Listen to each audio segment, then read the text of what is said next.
magic and explore the most. Stories full of wonder, fantastical delights.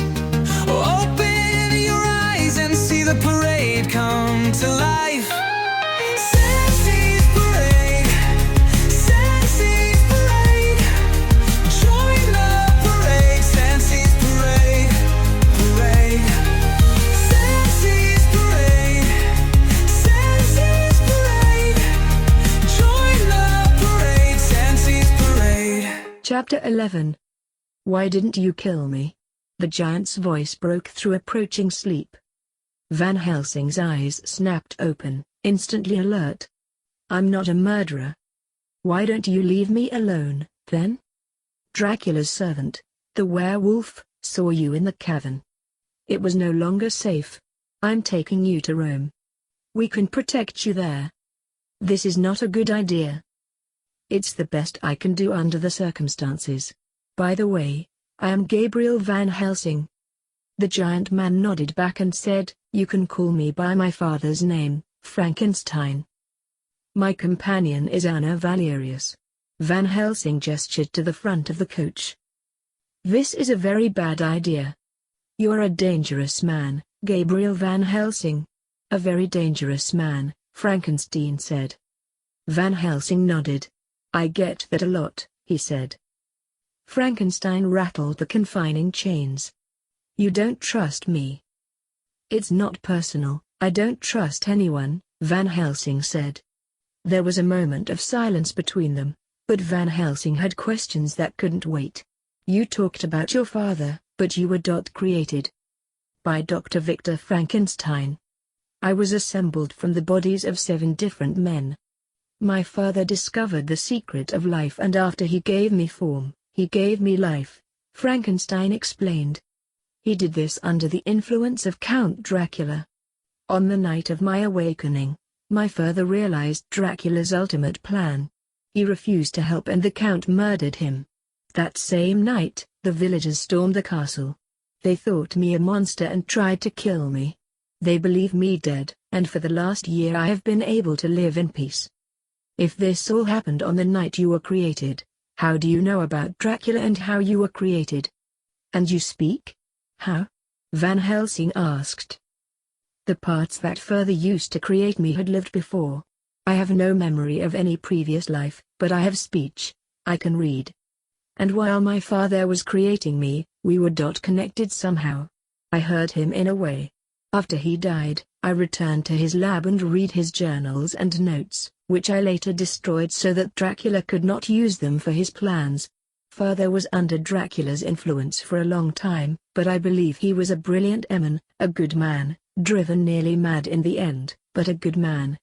And when he broke free of Dracula's grip, he was strong, Frankenstein concluded, a tinge of pride in his voice. Van Helsing was touched by the reverence in Frankenstein's voice when he talked about his creator. Despite his odd form, there was a quiet dignity in him. It was truly remarkable. He had lived before but retained no memory of his previous life. Humans wanted him dead. Dracula wanted him for something worse. And yet, all he wanted for himself was to live. A few minutes later they approached Valerius Manor, and Van Helsing could see Carl waiting outside for him. The friar seemed anxious, so Van Helsing jumped out of the coach even before it had fully stopped and asked, "What is it?" Carl stood fixed for a moment, staring past him, at Frankenstein. Who? Van Helsing closed the door behind him and told Carl a very quick version of the story of Dr. Frankenstein, his creation, and their connection to Dracula. Satisfied, Carl finally informed Van Helsing of his own experience with the painting that had come to life. Van Helsing had no trouble believing it. After all, he had seen stranger things on this assignment, especially in the last hour. What does it mean? Was Van Helsing's only question. I don't know.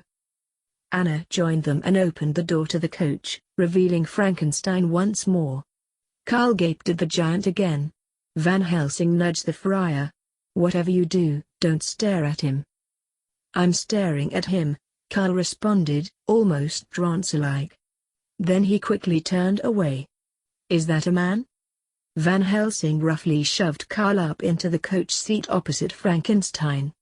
Actually, it's 7 men, parts of them, anyway. Immediately, Frankenstein furiously struggled to break the chains that bound him. By exposing me, you have condemned me. Me and all humanity. Anna slammed the door shut, gesturing to the horses. Nothing is faster than Transylvanian steeds. Not even a werewolf. Anything else, you're on your own. Then she turned to go. Van Helsing didn't like the idea of letting her out of his sight, but in this case it was unavoidable. She was only following his instructions. Climbing into the driver's seat, he tugged at the reins and shouted at the horses. They were well trained and raced away. Van Helsing drove the team of 6 through the day, from the time the sun rose until it began to set again. Anna had not been exaggerating. The horses were not only fast but they had tremendous stamina, galloping tirelessly until full darkness descended upon them. Not stopping to rest, Van Helsing drove the team through the dark forest. Turning his head, he caught a glimpse of the unmistakable forms of bat creatures, Dracula's brides, then lost track of them as they darted over the trees. A whole day of riding and the Count's consorts had found them so easily. Van Helsing had destroyed one of the brides in the village, but he had no illusions about that encounter. He had been lucky. Reaching for his crossbow, he prepared himself. There was a rush of movement, and then Van Helsing was lifted right off the driver's seat and into the air, sending his weapon flying. He fought the claws that gripped him and then felt himself falling, almost instantly landing on one of the horses while fighting to keep his balance.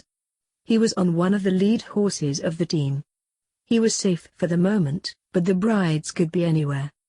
Looking ahead, he realized that the situation was moving from bad to worse. Just ahead, the path they were on made a hairpin turn, and beyond the turn was a long drop.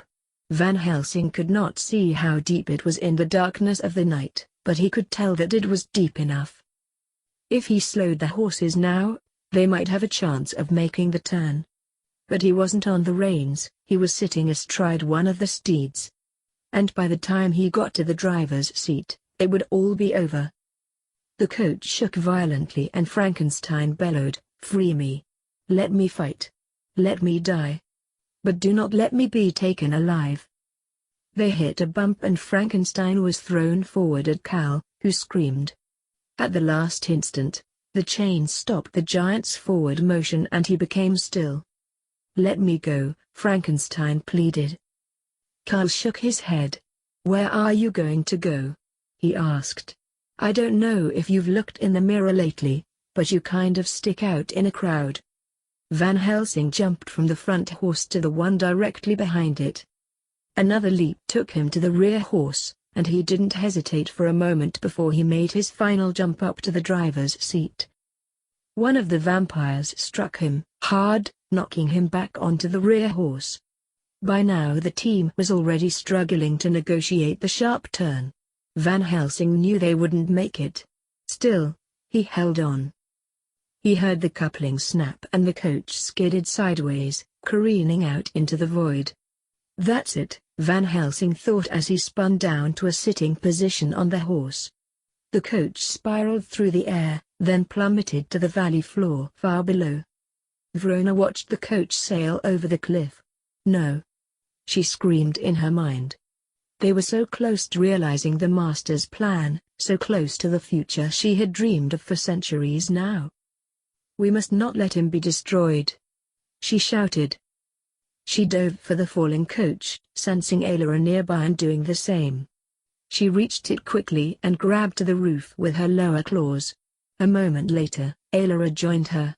Still, the coach fell. They slowed its descent, but it was too heavy to stop. Still hanging on, Verona carefully made her way to the door. She had to reach Frankenstein's monster.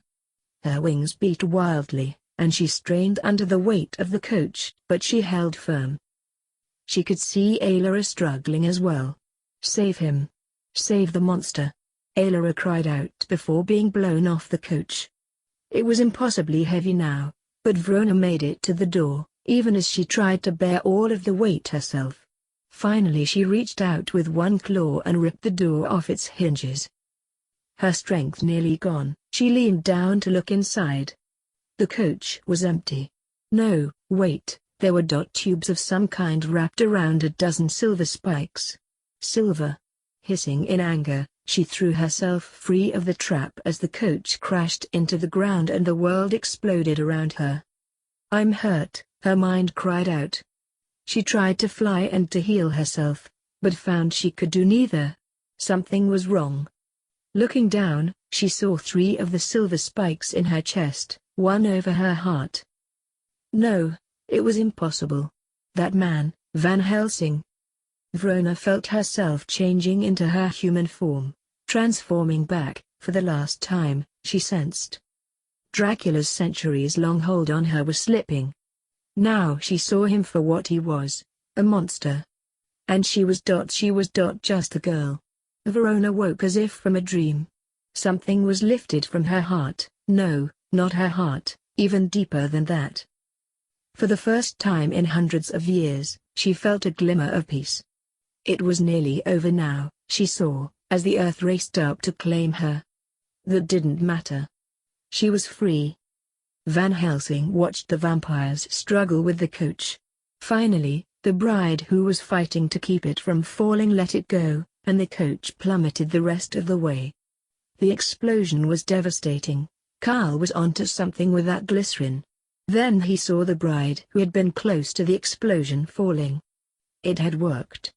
He had gotten her. One more to go, he thought. A minute later an identical coach raced out of the forest with Anna in the driver's seat. Carl leaned out the window.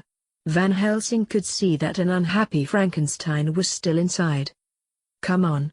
Come on." Van Helsing drove his horses forward to keep pace with the second coach, then launched himself from his horse to its buckboard. He landed next to Anna, who was concentrating on the path ahead, but he nudged her and gave her a smile. 800 pounds of enraged fur jumped over the entire team of 6 horses in a single bound. Instinct taking over, Van Helsing flung himself off the coach one way as Anna did the same in the other direction. Now Van Helsing was clinging to the side of the coach as the werewolf slammed into the buckboard. Then the creature skidded sideways across the roof, shattering all 4 of the lanterns mounted on the corners. The werewolf vanished into the darkness as suddenly as it had appeared as the roof of the coach burst into flames fed by the kerosene from the smashed lanterns. "Carl!" Anna shouted. Looking around frantically, he saw Anna's face plastered to the window. She was outside, hanging on. From the look on her face, she didn't have long. Bounding over to the door, he opened it. With the flames licking at his hands, Van Helsing felt a jolt from the road, lost his tenuous hold on the side of the coach, and fell. Frantically he grabbed for anything he could hold and caught the step at the bottom of the coach with one hand. Now his body was being dragged on the ground at top speed. His other hand found the front axle just as he lost his grip on the step. Van Helsing clung with one hand to the axle, the rear wheel spinning wildly between his parted legs. He couldn't hold on for much longer, but if he let go he was finished. "Carl!" he cried out. Carl heard Van Helsing as he desperately held on to Anna, who was still clinging to the outside of the coach. And something else was wrong, it was getting warmer. "I can help," Frankenstein offered. "You won't kill me?" Carl asked. "Only if you don't hurry." Van Helsing grimaced in pain. He was barely keeping all 5 fingers on the axle.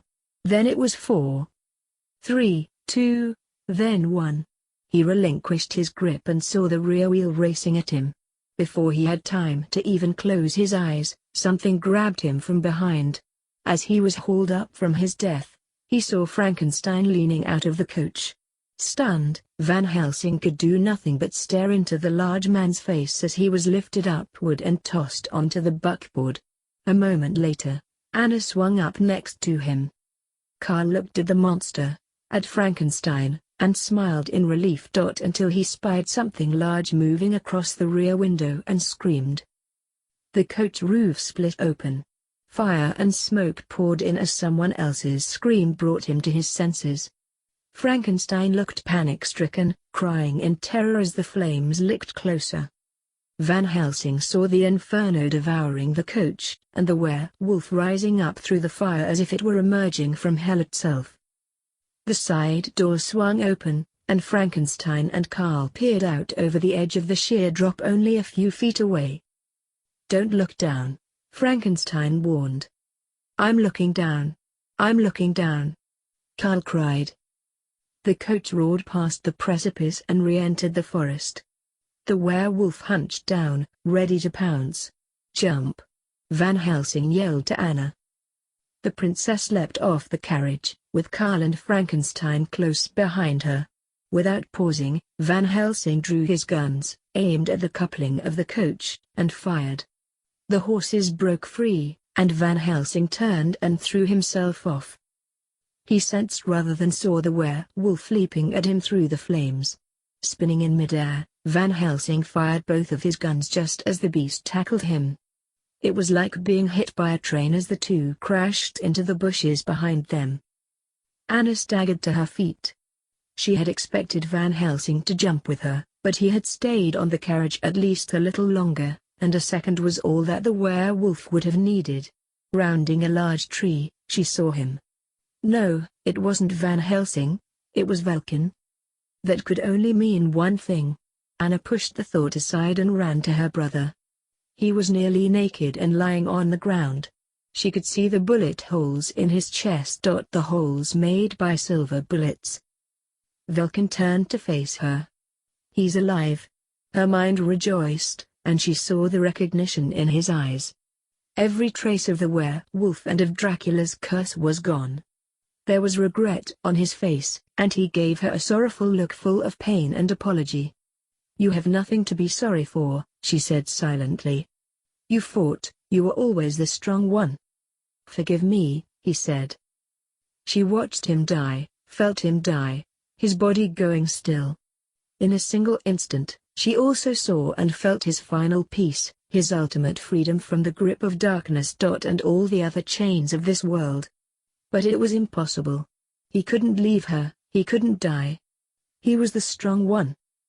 Velkin! Velkin!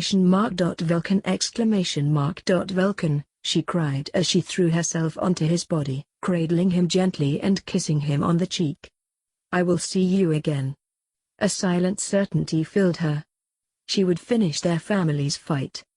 In that moment, she imagined that she felt some of her brother's strength and purpose fill her. It was a fancy, she knew, but something was changing inside her, hardening into stone. She would not fail. There was movement nearby and she saw Van Helsing stagger forward. Before she even knew what she was doing, Anna sprang to her feet and charged him, pummeling him with her fists. "You killed him. You killed him." Her blows were strong, fueled by rage and grief. At first he accepted them, but then Van Helsing grabbed her by the wrists and held her tightly. "Now you know why they call me murderer."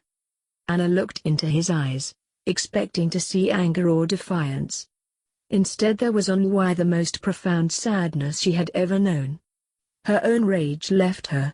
She stood close to him in silence, then noticed blood on his shirt. Gently she opened his cloak. His shirt was punctured by bloody fang holes. "Oh my God! You've been bitten."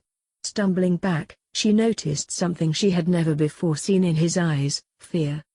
That troubled her almost as much as the fact of the bite itself.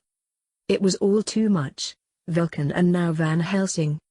Anna turned away and saw Ayla's hand move with incredible speed the instant before it was upon her. She was flying through the air, and then she struck something and there was only darkness. Van Helsing spun around in time to see Ayla yanking Anna up into the trees. He ran for them, but the creature rose too high too quickly. Still he followed, racing out onto the side of the nearby cliff as Ayla carried off Anna over the precipice. Carl and Frankenstein staggered up beside him.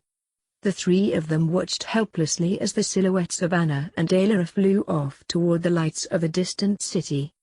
Van Helsing had just killed Anna's brother, And now he had lost her, the last of the Valerius. I'm glad you enjoyed that video / gameplay.